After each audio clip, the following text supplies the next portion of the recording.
Hi, welcome back to the Colorblind Architect Podcast. Today I'm actually going to talk about architecture. Yeah, I know that's a weird thing. The first two episodes I've been talking about race and politics and Marxism, and today I wanted to share a little bit about something that occasionally keeps popping up in an architectural Facebook group that I'm a member of.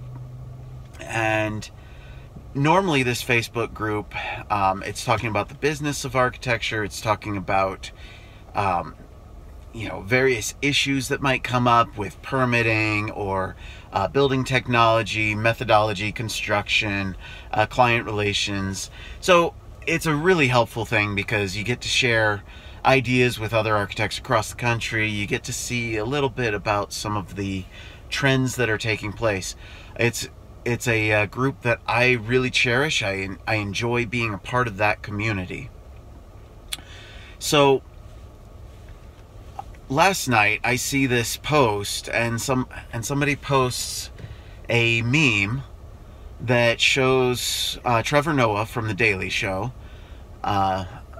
quoting that apparently the Louisville city cares more about gypsum board than they care about black people, related to the indictments of the officers in the Breonna Taylor case. The person who posted it said, "Does this have any place here?" Because there's kind of an unspoken rule in this Facebook group: no politics. Let's keep politics out of this. This is all about architecture. So obviously a lot of people said, yeah, this is political, keep it out of here. A few people, obviously of the critical race theory persuasion, I would say, they argued that, oh no, this is very relevant because we need to consider the lived experience of black people. My response to one of them was, I don't give a damn about the color of your skin when I'm designing a building for you. This has nothing to do with skin color when I'm designing an apartment building, even if it's an affordable housing complex that presumably is going to have a lot of people of color in it. But even then, how am I supposed to know that? It's not my job to determine what the color of the skin of the occupants of the building will be, and then go, okay, yeah, sure, let's design it differently for black people than we would design it for white people. That's categorically racist. It's categorically racist, and it's also illegal. See, in the United States of America, we have federal laws, and also here in Utah, we also have state laws that specifically state that discrimination in housing based on race, gender, ethnicity, religion, or sexual orientation is illegal. Now, my realtor friends are also going to know this law very well, because this is something that they can get in really, really deep trouble if they ever discriminate based on race in their dealings. Why would it be any different for an architect designing an apartment complex? If you're designing an apartment complex, your first consideration should be, these are humans. These are individuals. They have worth. They have value and inherent and indeterminable worth, I should say. Infinite worth. Because their lives matter. Notice I'm not saying Black Lives Matter, because that would be racist to indicate their race. I should also point out that Trevor Noah, who I actually like, I don't necessarily find his comedy all that thrilling, but as a person, I have nothing against him. I really enjoyed his book, Born a Crime. It was a really well-written book, and I thought made some really great points about what race relations in South Africa. And to that very point, if I'm to consider race in designing for any kind of housing, then which race do I design for Trevor Noah?